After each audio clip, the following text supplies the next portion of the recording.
जनतंत्र टीवी में आपका स्वागत है। देश के सबसे प्रतापी अगर राजा की बात करें, लोक कल्याणी राजा सम्राट अशोक की बात करें तो उनकी बेटी का नाम भी संघमित्रा था। आपका भी नाम संघमित्रा है, आप भी मौर्य वंश से आती हैं। क्या आपको लगता है कि जिस तरीके की कल्याणकारी लोक जनसेवा की भावना पहले के शासकों में हुआ करता था वो आज की तारीख में है लोगों में? पहले तो बहुत बहुत धन्यवाद।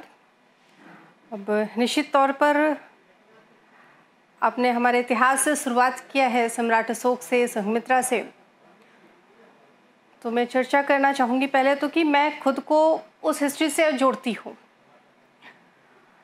इत्तेफाक हो या जो भी हो, आज मैं मौर्य वंश में ही हूँ और सौभाग्य से मेरा नाम भी संघमित्रा है।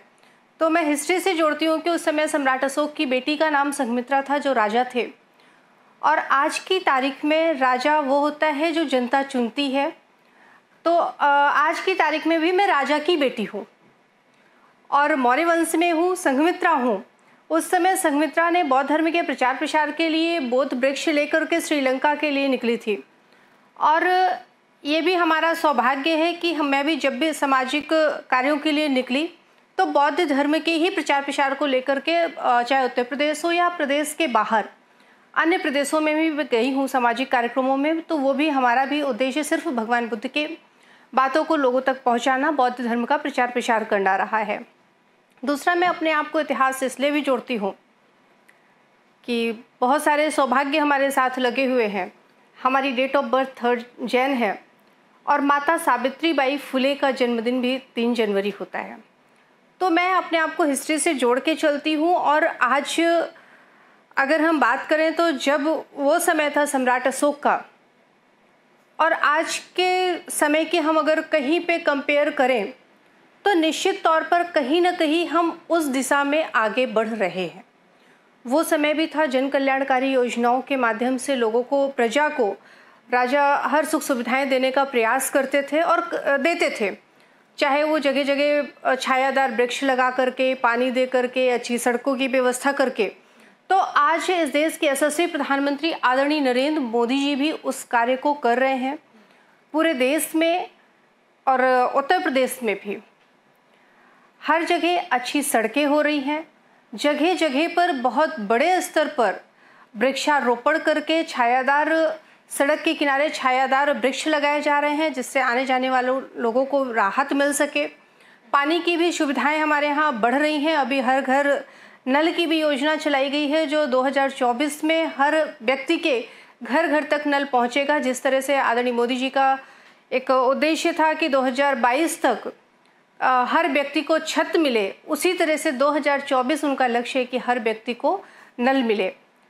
अगर आपकी बात करें, आप उत्तर प्रदेश के एक बड़े नेता स्वामी प्रसाद मौर्य की बेटी हैं, क्या आपको राजनीति में आने के लिए इससे आसानी हुई है? निश्चित तौर पर मैं राजनीति में आई हूँ तो वो मेरे प्रेरणा स्रोत हैं। मेरे राजनीतिक गुरु भी मेरे पिताजी ही हैं, और अगर आज मैं यहाँ तक हूँ तो वो भी मैं उन्हीं की बदौलत हूँ। चाहे राजनीति के पक्ष को लेकर के मैं बात करूँ, और चाहे एक जो सामाजिक मानसिकता है, बेटी को घर से ना निकलने देना और बेटी को बेटे के बराबर का दर्जा ना देना, उसकी भी यदि मैं तुलना करूं तो उस भी मामले में मैं सौभाग्यशाली हूं कि मैं एक ऐसे पिता की पुत्री हूं जिन्होंने कभी भी किसी भी तरह का ऑब्जेक्शन नहीं लगाया कि बेटी है तो ये नहीं करेगी, बल्कि उन्होंने बेटे से बढ़ कर के हमें देखा, तवज्जो दिया, और आज वही कारण है कि मैं संसद में हूँ। इसके अलावा अगर आपकी बात करें तो आपने उत्तर प्रदेश बदायूं से चुनाव लड़ा, मुलायम सिंह के परिवार के सदस्य को हराया। अगर उस क्षेत्र के चुनौती और वादों की बात करें तो आप उसे कैसे पूरा करेंगे? निश्चित तौर पर चुनौती बहुत बड़ी है हमारे लिए, लेकिन हमारा जो सबसे पहला प्रयास था कि बदायूं के ऊपर एक बहुत अजीब सा धब्बा था। बदायूं नाम सुनते ही लोगों को लगता था कि अपराधियों का शहर। आज भी मैं लोगों से बात करती हूँ तो लोगों को लगता है आप बदायूं कैसे जाते हैं। मैं किसी फैक्ट्री या कंपनी वालों से बात करती हूँ कि कुछ वहाँ पे डेवलप करवा सकूँ, तो लोग कहते हैं मैडम कहाँ बात कर रही हैं, मैं वहाँ जाऊँगा तो बचूँगा नहीं, पता चलता है वहाँ लोग मार डालते हैं। तो मेरा पहला प्रयास यही था कि मैं वहाँ से किसी भी तरह से, ये जो एक धब्बा लगा हुआ है, क्योंकि बदायूं भी एक ऐतिहासिक शहर है, उस ऐतिहासिक शहर पे कुछ राजनीतिक पार्टी की वजह से, कुछ राजनीतिक नेताओं की वजह से जो धब्बा लगा वो मैं छुटाने का प्रयास कर रही थी, और आज मैं बहुत हद तक उसमें सफलता भी पा चुकी हूँ। जो पूर्ववर्ती समय में लोगों पर झूठे मुकदमे लगा करके, आपराधिक केस में फंसा करके लोगों को परेशान किया जाता था, आज की तारीख में वो नहीं हो रहा है। और मैं खुशकिस्मत हूँ कि कई बार लोग हमसे कहते हैं, सांसद जी आपको सांसद बनाना बेकार हुआ, और उनसे जब मैं पूछती हूँ क्यों, तो उनका जवाब होता था पहले के सांसद थे तो वो लड़ा करके मुकदमा लिखवाते थे, और आप थाने फ़ोन करती हैं तो दोनों बोलती हैं दोनों को समझौता करा के भेज दो। तो ये समझौता नहीं बल्कि केस लगवाना सीखिए। तो मैं उनसे बोलती हूँ कि ये केस लगवाना या एक परिवार को दो परिवार में बांटना, ये समाजवादी पार्टी की सोच हो सकती है, ये हमारी सोच नहीं है। हमारा सोच है हम अपने परिवार को बड़ा करें, मजबूत करें, और जहाँ पर मजबूती है वहाँ खुशहाली होती है। तो हम चाहते हैं हमारा बदायूं मजबूत हो, खुशहाल हो, हम सब एक साथ होकर के आगे बढ़ें। क्योंकि आमतौर पर देखा जाता है कि जब भी चुनाव आता है तो जननेता जो है वो पिछड़ों की बात करते हैं, दलितों की बात करते हैं, किसानों के हितों को लेकर कई बातें करते हैं, लेकिन चुनाव खत्म होने के बाद भूल जाते हैं। अगर आपकी लड़ाई की बात करें, उसे कैसे देखा जाए? मैं अभी पहले भी बोली कि मैं अपना राजनीतिक गुरु अपने पिताजी को मानती हूँ, और मैं जितनी भी राजनीति सीख रही हूँ वो अपने पिताजी से ही सीख रही हूँ। और पिताजी का सीधा सा कहना होता है कि आप अपने क्षेत्र में समय दो, क्षेत्र के लोगों को सुनो, और मैं वही काम करती हूँ। हालांकि भारतीय जनता पार्टी लगातार जनप्रतिनिधियों को क्षेत्र में लगाने का काम करती है, लेकिन जिस समय हम लोगों को पार्टी से काम नहीं होता है, पार्टी काम किसी जिम्मेदारी को नहीं दी होती है क्षेत्र में रहने के लिए, उस समय भी मैं क्षेत्र में बनी रहती हूँ। और ये अभी आपके ही कुछ मीडिया बंधु ने हमें 2 महीने पहले बधाई भी दी कि पूर्व सांसद इतने लंबे समय तक सांसद रहे, इतने दौरे उनके नहीं लगे जितने आपके 2 साल में आपने उससे ज़्यादा दौरे कर लिए। तो मैं क्षेत्र में रह करके लोगों के बीच में जा करके उनकी समस्याओं को सुनना, समाधान करना प्राथमिकता देती हूँ। हमारा चुनाव के समय में ही किसी से मिलना जुलना, उसके बीच में जाना, ये हमारा उद्देश्य नहीं है, क्योंकि हम उनके माध्यम से चुन करके आए हैं, उनके आशीर्वाद से आए हैं, तो निश्चित तौर पे हमें उनके बीच में रहना चाहिए। इसके अलावा अगर मेडिकल पाठ्यक्रमों की बात करें तो सरकार ने 27% ओबीसी को आरक्षण दिया है और 10% आर्थिक तौर पे सामान्य जो कमजोर हैं। क्या आपको लगता है कि इसका फायदा आने वाले विधानसभा चुनाव में मिलेगा? भारतीय जनता पार्टी का या इस देश के यशस्वी प्रधानमंत्री आदरणीय नरेंद्र मोदी जी का इस फैसला को लेना उत्तर प्रदेश का चुनाव नहीं है, बल्कि यह फैसला लेना उन तमाम बच्चों के भविष्य का सवाल था जो जिनके ऊपर तलवार लटकी हुई थी। वो परेशान थे कि यदि उन्हें आरक्षण नहीं मिलेगा तो वो कैसे फाइट करेंगे, क्योंकि बहुत से बच्चे ऐसे होते हैं जिनमें योग्यताएं होती हैं लेकिन वो उस तक नहीं पहुंच पाते हैं। और ये लड़ाई लगभग 2012 से हम लड़ते चले आ रहे हैं, और अभी ये लड़ाई तेज हुई थी और उस लड़ाई को ख़त्म कर दिया आदरणीय मोदी जी ने। तो मैं तो आदरणीय मोदी जी को धन्यवाद देती हूँ इस चीज़ के लिए कि उन्होंने पिछड़े वर्ग के बच्चों को समझा, उनके दर्द को जाना और आरक्षण को बहाल करके हम लोगों को एक आगे बढ़ने का रास्ता दिखाया है। क्योंकि अखिलेश यादव ने तंज कसते हुए कहा कि अब यूपी की दुर्गति की जो हालत है वो दिल्ली में बुलाकर पूछा जा रहा है। अब आदरणीय समाजवादी पार्टी के राष्ट्रीय अध्यक्ष जी को यही नहीं पता है, क्योंकि वो खुद अनुपस्थित होते हैं सदन में, तो उन्हें शायद ये याद नहीं होगा कि इस वक्त संसद चल रही है। अगर वो संसद में उपस्थित रहते, हिस्सा लेते, तो निश्चित तौर पे उनका बयान ये नहीं होता। और बल्कि मैं तो ये भी कहूँगी कि मैंने देखा कल एक ट्वीट किया था कि समाजवादी पार्टी का आंदोलन था जिसकी वजह से भाजपा को झुकना पड़ा। तो मैं तो आपके माध्यम से उनसे ये भी पूछना चाहूँगी कि उनका वो आंदोलन था कहाँ पे? हमें तो कहीं कोई आंदोलन नहीं दिखाई पड़ा। ये तो बल्कि हमें लगता है कि वो आंदोलन ट्विटर पे और सोशल मीडिया पर दिखा करके वो राजनीतिक खेल खेलना चाह रहे हैं 2022 को लेकर के, जबकि भारतीय जनता पार्टी ने ऐसा कुछ भी नहीं किया। भारतीय जनता पार्टी पिछड़ों के हित के लिए की है। कानपुर में संघ की एक बड़ी बैठक हुई जिसमें यह तय किया गया कि 2022 विधानसभा चुनाव के मद्देनजर संघ के जो लोग हैं, जो टोली है, वो घर घर जाएगी, मोची से लेकर सीए तक के घरों को संपर्क करेगी। क्या आपको लगता है कि चुनाव के बाद भी ये लोग याद रखे जाएंगे? बिल्कुल। भारतीय जनता पार्टी हर वर्ग को सिर्फ समय पर पूछती ही नहीं बल्कि याद भी रखती है।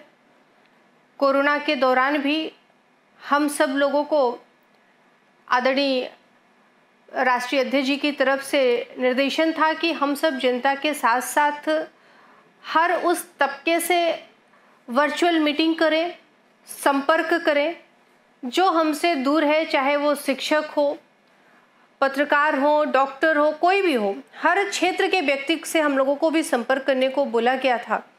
और कोरोना के दौरान भी चुनाव नहीं था, वो एक महामारी का दौर था। तो भारतीय जनता पार्टी सिर्फ चुनाव में लोगों को नहीं पूछती है बल्कि भारतीय जनता पार्टी हर समय पर हर व्यक्ति को याद करती है और संपर्क करने के लिए हम सबको बोलती है। और खुद भी जब भी किसी भी क्षेत्र में हमारी पार्टी का बड़ा नेता जाता है, वहाँ के कुछ लोगों से जरूर ऐसे मुलाकात करते हैं जैसा हम लोगों को निर्देश किया जाता है। अगर आपकी बात करें तो आपकी पहचान एक शिक्षित और युवा सांसद के तौर पर होती है, लेकिन मॉनसून सत्र के दौरान जिस तरीके से संसद सत्र का समय बर्बाद हो रहा है और जनता के पैसे की बर्बादी हो रही है, उसके लिए आप किसे जिम्मेदार मानती हैं? निश्चित तौर पे मैं इसकी पूरी जिम्मेदार विपक्ष को मानती हूँ, क्योंकि विपक्ष किसी भी तरह से चर्चा करने को नहीं तैयार है। उसका मकसद सिर्फ सदन में आकर के हंगामा करना है, बेल में आकर के कागज फेंकना, तख्तियां दिखाना। जबकि सरकार लगातार, चाहे हमारे संसदीय कार्य मंत्री जी की तरफ से हो या पार्टी की तरफ से भी कहा जाता है कि हम तैयार हैं, लेकिन विपक्ष चर्चा नहीं करना चाहता है। विपक्ष सिर्फ और सिर्फ वहाँ पर आकर के हंगामे करता है और हंगामे का कारण उसे 5 राज्यों का चुनाव है। वो उन राज्यों में ये दिखाना चाहता है कि हम सरकार पर भारी हैं, लेकिन आज की जनता बहुत होशियार है। जनता देख रही है कि जनता ने आपको चुन करके सदन में भेजा है, तो आप उनकी समस्याओं को उठाएं, उनकी समस्याओं का समाधान कराएं, उनके तक कोई ना कोई विकास कार्य को लेकर के आएं, ना कि आप सदन में जा कर के हंगामा करें, नारेबाजी करें, तख्तियां दिखाएं, पेपर फाड़ें।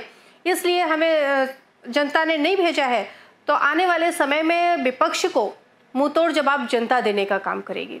आप पिछड़े वर्ग से आती हैं और एक किसान परिवार से भी ताल्लुक रखती हैं। देखा जाए तो पिछले 8 महीनों से किसान आंदोलन कर रहे हैं, सड़कों पर बैठे हैं। दिल्ली के जंतर मंतर पर किसान संसद चल रहा है, इस पर आपकी राय क्या है? उनको लगता है कि सरकार सुन नहीं रही है? हम अगर अपने क्षेत्र की बात करें, बदायूं लोकसभा की, तो बदायूं लोकसभा में मैं जब से किसान आंदोलन चला है, एक बार नहीं कई बार जनता के बीच में गई हूँ। और रीज़न कोई भी रहा हो उनके बीच में जाने का, हमारा हर कार्यक्रम में आखिर में ये सवाल ज़रूर रहा है कि किसान बिल आने से आप लोगों को कोई दिक्कत हुई क्या?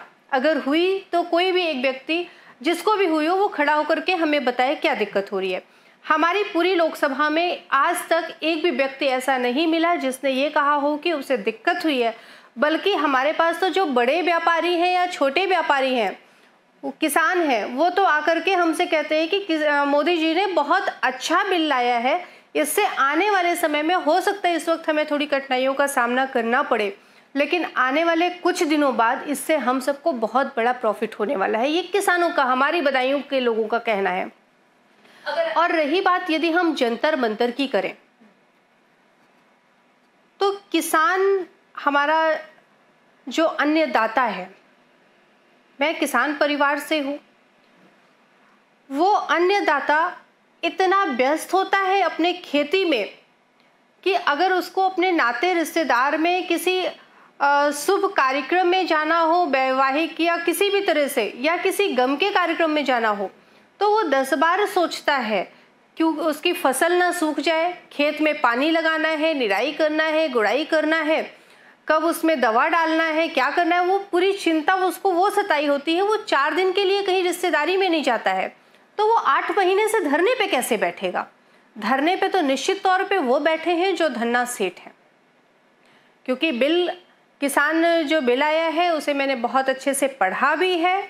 और अभी हमारे मंत्री जी ने एक उस पर पूरा हम लोगों को एक शिक्षण भी कराया, तो उसमें भी मैं उपस्थित थी। मैंने तब भी सुना है कहीं पर भी कोई ऐसी चीज़ उसमें नहीं है जिससे किसानों का नुकसान हो, और यूपी के किसान का तो बिल्कुल भी नहीं। और अगर है कहीं पर है तो वो लोग आकर के चर्चा क्यों नहीं करते हैं। माननीय मंत्री जी ने बताया, पूरे अधिकारियों ने बताया कि हम लोगों ने बुलाया, यहाँ पे चर्चा की, लेकिन वो बात पे आके चर्चा करने को तैयार नहीं होते हैं। तो अगर उन्हें कहीं दिक्कत है तो वो चर्चा करे ना, चर्चा से समाधान होना है, धरने से समाधान नहीं होना है। किसान तो कह रहे हैं कि काला कानून है, इसको वापस लेना चाहिए। मैंने कहा तो किसान नहीं कह रहा है, ये कुछ धन्ना सेठ हैं जो लगातार 8 महीने से यहाँ पर पड़े हुए हैं, या कोई उनको किसी तरह से मदद कर रहा है जिसके माध्यम से वो धरने पर आराम से बैठे हुए हैं। किसान हमारा अन्नदाता, वो अपना पेट नहीं पालता है, वो दूसरे की पेट की चिंता के लिए अपने खेत में अन्न उगाता है, साग सब्जी उगाता है और लोगों का पेट भरता है। तो वो इस तरह से बैठ करके यहाँ राजा महाराजाओं की तरह ऐश की ज़िंदगी नहीं काटेगा। आप किसान के खेत पर जा कर के देखो, किसान किस तरह से अपने खून पसीने की कमाई उसमें लगाता है, खून बहाता है, पसीना बहाता है, फटे हुए कपड़े उसके शरीर पर होते हैं, और वो फिर भी हम सबका पेट भरने के लिए काम करता है। धरने पर वो नहीं आ सकता है।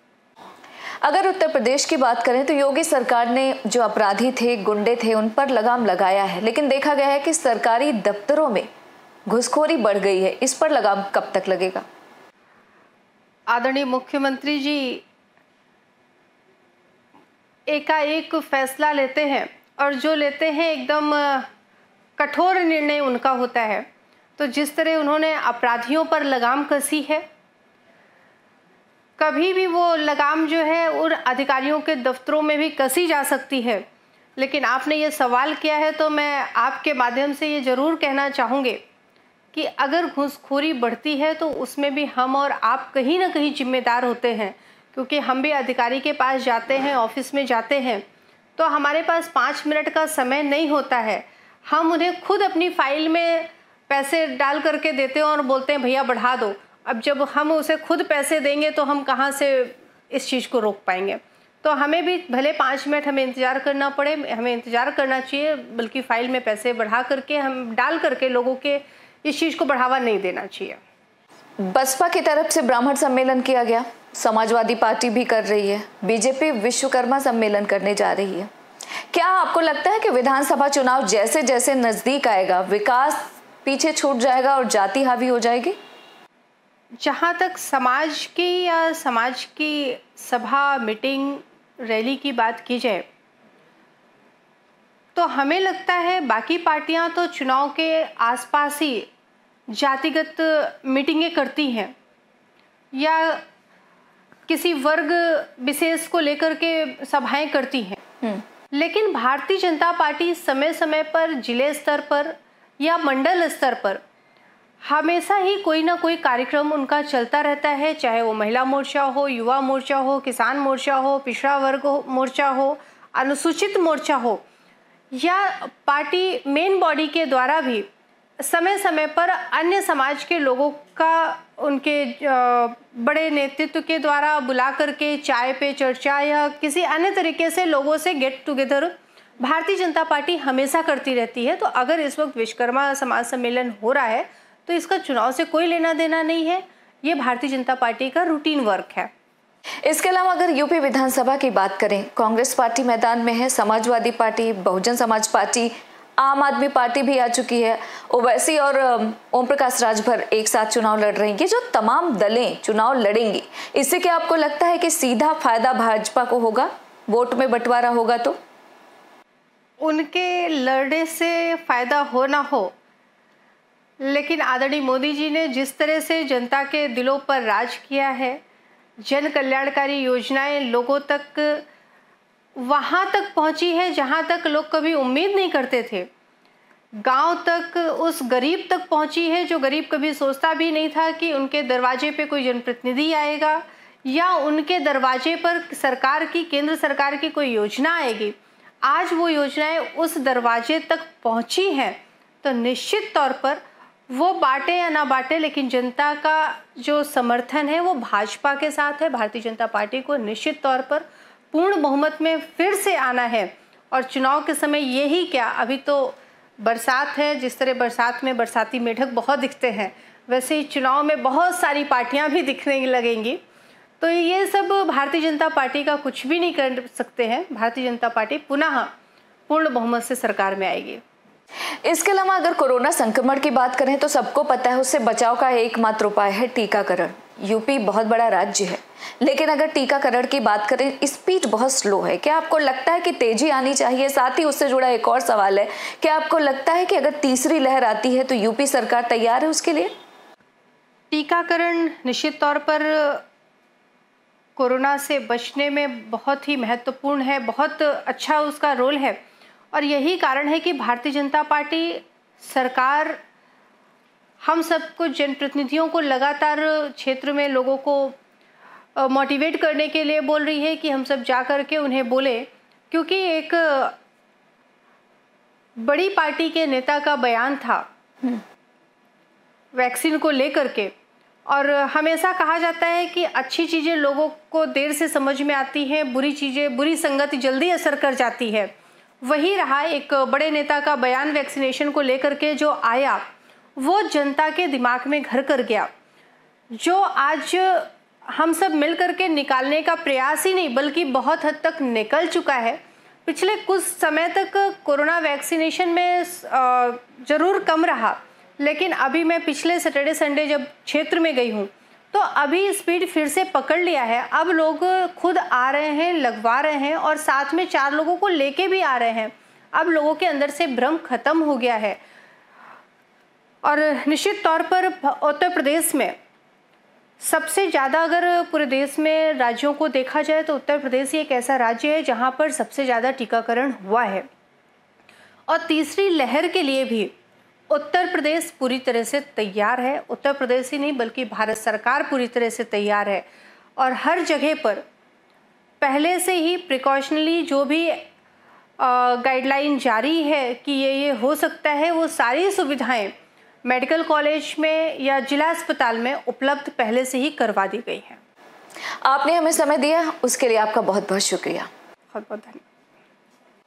तो आप सुन रहे थे संघमित्रा मौर्य को, जिनका साफ तौर पर कहना है कि जिस तरीके से केंद्र में मोदी जी ने काम किया है और उत्तर प्रदेश में योगी सरकार ने काम किया है, ऐसे में इनको भरोसा है कि एक बार फिर उत्तर प्रदेश की जनता योगी जी पर ही भरोसा दिखाएगी। फिलहाल इस सवाल का जवाब तो आने वाले वक्त में पता चलेगा। आप हमें और हमारी टीम को दीजिए इजाजत और देखते रहिए जनतंत्र टीवी। खबरों के निष्पक्ष विश्लेषण के लिए सब्सक्राइब करें जनतंत्र TV and press the bell icon. Never miss any update.